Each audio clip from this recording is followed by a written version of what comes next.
मिथुन लग्न के दूसरे भाव में जब हम चलते हैं तो हम व्यवसाय संबंधी प्रभाव देखते हैं। तो क्योंकि यह बौद्धिक क्षमता का ग्रह का राशि है, इसका स्वामी बुध है, तो ऐसे व्यक्ति लेखा जोखा देखने में, लेखा शास्त्र के स्वामी, लिपिक, अच्छे कुशल विक्रेता, एजेंट, रिप्रेजेंटेटिव, संपादक, पत्रकार, उपदेशक, लेक्चरर, कानूनी सलाहकार, डाक कर्मचारी, इंजीनियरिंग, साज सज्जा वाले कलाकार जिनमें कल्पना शक्ति चाहिए, विद्यालय के अध्यापक, मार्गदर्शक, फोटोग्राफर्स, परिवहन विभाग, उड्डयन और रेलवे में कर्मचारी, सचिव,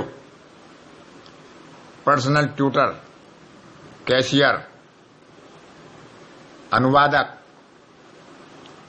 आपके दोपहिए वाहनों के विक्रेता, स्टेशनरी और पुस्तक विक्रेता, संदेशवाहक, वक्ता, दुभाषिया,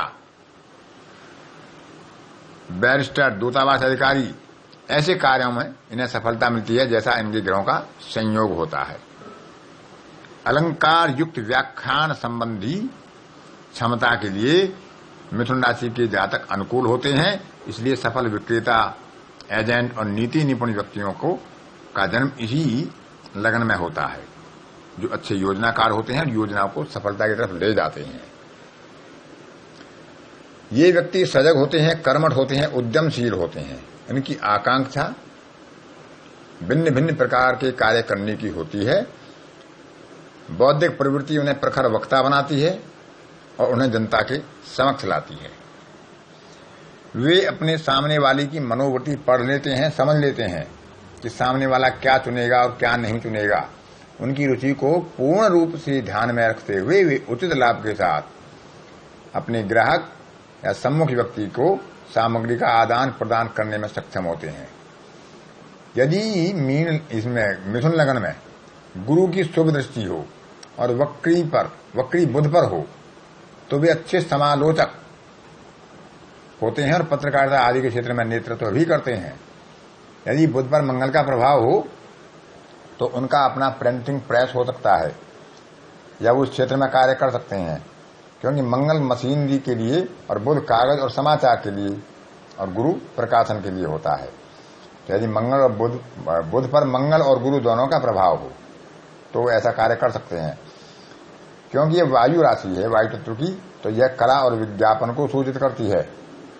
मंगल और मिथुन राशि का यदि संयोग हो तो वह रेडियो मैकेनिक, रक्षा विभाग में सहायक, मुद्रणालय में यानी आपके प्रिंटिंग प्रेस में कार्यकर्ता और वायुयान आदि में मैकेनिक बनाता है। बुध गणित का कारक है और महान गणितज्ञ सशक्त बुध के साथ इस लग्न में जन्म लेते हैं। यदि मिथुन लग्न हो और बुध बलवान हो, उस पर शुभ ग्रहों का अच्छा प्रभाव हो, तो ऐसा व्यक्ति गणित में प्रखर होता है। क्योंकि यह तीसरी राशि है, इसमें अस्थिरता का प्रभाव होता है। तीसरा भाव हमारा यात्रा का भी है, इसलिए इसमें यात्राओं की भी अधिकता रहती है, लेकिन वो दूरगामी ज्यादा नहीं होती, छोटी छोटी यात्राएं अधिक होती हैं। और इनका व्यवसाय भी परिवर्तन की इच्छा प्रकट करता है। बनावट के लिए इनमें रुझान नहीं होता, क्योंकि बुध एक युवा ग्रह है, तो इनके मन में एक युवा की तरह हिरोरें उठती रहती हैं। इसलिए ये रेलवे इंजन के चालक और गार्ड भी हो सकते हैं, अच्छे लिपिक हो सकते हैं, टिकट चेकर हो सकते हैं, लेकिन तभी जब मंगल भी बलवान हो। व्यवसाय के दशम भाव पर मंगल का प्रभाव हो या द्वितीय, छठे या 10वें भाव के स्वामी से कहीं संबंध हो तो फिर यह रेलवे की तरफ इनका रुझान होता है। सामान्यतः मिथुन लग्न में जन्मे व्यक्ति सभी कार्यों को करने का प्रयास करते हैं, क्योंकि यह द्विस्वभाव राशि है। वे हमेशा आय के अर्जन के नए स्रोतों के प्रति सजग भी रहते हैं। कोई शिक्षक जैसे ट्यूशन पढ़ा सकता है, किसी कार्यालय का स्थायी कर्मचारी एजेंसी लेकर अपनी आय में बढ़ोतरी करता है, कोई प्रिंटिंग प्रेस वाला व्यक्ति अपने किसी समय निकालकर व्यक्तिगत कार्य कर सकता है, तो ये अपने कार्य से इतर भी कार्य करते हैं। जैसे एक अध्यापक स्कूल में पढ़ाता है, उसके बाद वह ट्यूशन का काम कर सकता है। यदि वह डॉक्टर होता है तो वह कहीं नौकरी करता है सरकारी अस्पताल में, लेकिन उसके बाद वो अपना क्लिनिक भी पार्ट टाइम चलाता है। तो इस तरह का स्वभाव इन लोगों में होता है। पारिवारिक वातावरण के लिए व्यावसायिक साझेदारी, ग्राहक, रिश्तेदार और मित्र आदि में मुलाकात करने में ये ज्यादा व्यस्त रहते हैं, मनोरंजन करने में आनंदित होते हैं, थोड़ा सा व्ययशील होते हैं, फिर भी अपने परिवार को अच्छी तरह चलाने में सक्षम होते हैं। इनकी हार्दिक इच्छा रहती है अपने घर की साज सज्जा अच्छी रहे, उसे आधुनिक बनाएं। यदि पाप ग्रहों का प्रभाव ना हो तो ऐसे जातक सामान्यतः ईमानदार और निष्ठावान होते हैं। वे अपने घर की उन्नति के लिए, प्रगति के लिए सोचे बिना कभी निरुद्योगी नहीं रहते।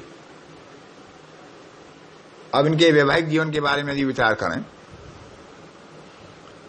तो मित्रता करने में शीघ्रता करते हैं और उतनी ही तत्परता से वह उनकी गलती भी ढूंढ लेते हैं। इसी कारण से ये अपनी पसंद का मित्र नहीं ढूंढ पाते हैं। यदि भी उन्हें आवश्यकता होती है, वे एक के साथ बंध कर नहीं रहना चाहते। जीवन में उन्हें विभिन्नता पसंद है, क्योंकि द्विस्वभाव राशि है और जातक सोचता है कि विभिन्नता से ही जीवन उल्लासपूर्ण बनता है। जितना अधिक प्रेम होगा उतना ही वे सुखी होंगे। ऐसे व्यक्तियों को समझना सरल नहीं होता।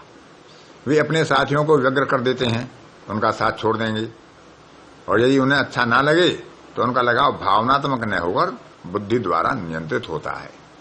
वे प्रेम को मानसिक दृष्टिकोण से ना देखकर बौद्धिक दृष्टिकोण से देखते हैं और उनमें पूरा विचारवान या दोष निकालने की प्रवृत्ति रहती है।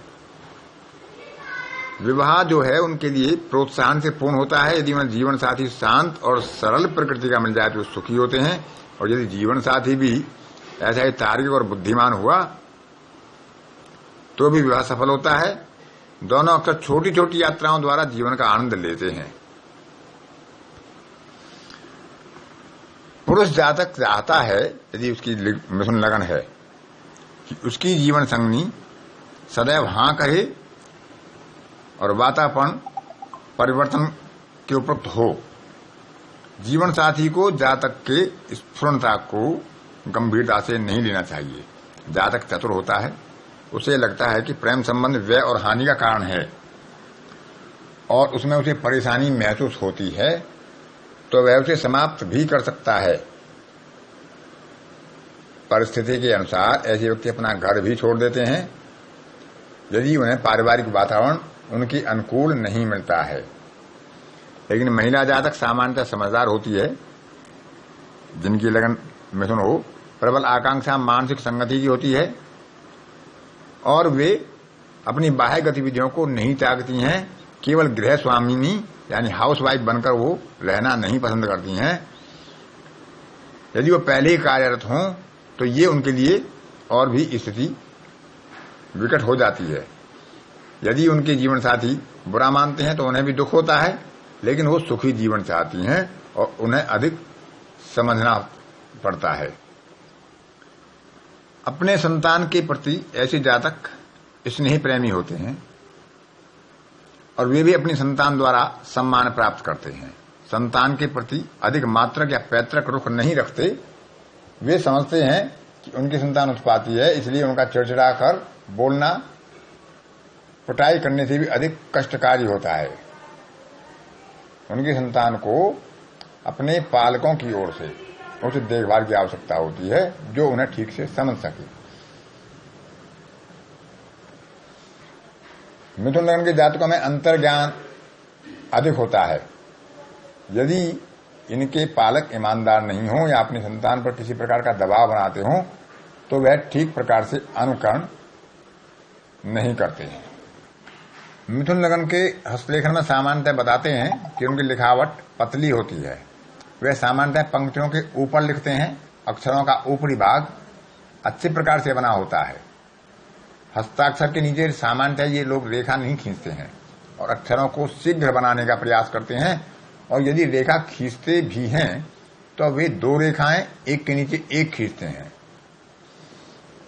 बुधवार का दिन इनके लिए शुभ होता है क्योंकि मिथुन राशि का स्वामी बुध है। गुरुवार भी इनके लिए भाग्यवर्धक होता है क्योंकि वो सप्तम राशि है, पार्टनरशिप है। शनिवार इनके लिए हानिकारक और बाधाकारक होता है। रविवार को छोटी यात्राएं इनके लिए अच्छी रहती हैं। सोमवार भी आय की वृद्धि दर्शाता है क्योंकि वो दूसरे भाव का स्वामी है, चंद्रमा।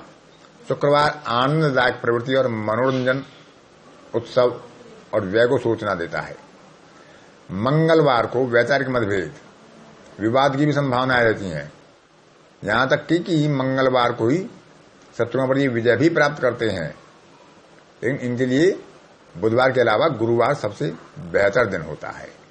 शुभ रंग में इनके लिए हरा और पीला, नीले और लाल रंग को इन्हें त्यागना चाहिए। इनके लिए शुभ अंक में 3, 4, 12 और 14 और पन्ना इनके लिए शुभ रत्न माना गया है। इन्हें चाहिए कि ये किसी प्रकार का तनाव ना रखें, अन्यथा इनमें छल और बेईमानी जैसे दुर्गुण आ सकते हैं। एक ही समय में अनेक कार्य का प्रयास ना करें। एक समय में एक कार्य करें, उसे पूर्ण करने के बाद ही दूसरा कार्य करें। बेकार की बातों पर ध्यान ना दें। एकाग्रता की कमी से बाहर निकलें। क्रूरता से बचें और निंदापूर्ण व्यवहार ना करें। दूसरे पर कटाक्ष ना मारें। सशंकित ना हो। अपने विचारों का अत्यधिक परीक्षण भी ना करें, अन्यथा ऐसे व्यक्ति स्वकेंद्रित और असंतुष्ट हो जाते हैं और अपने आप को हीन भावना से ग्रसित कर लेते हैं।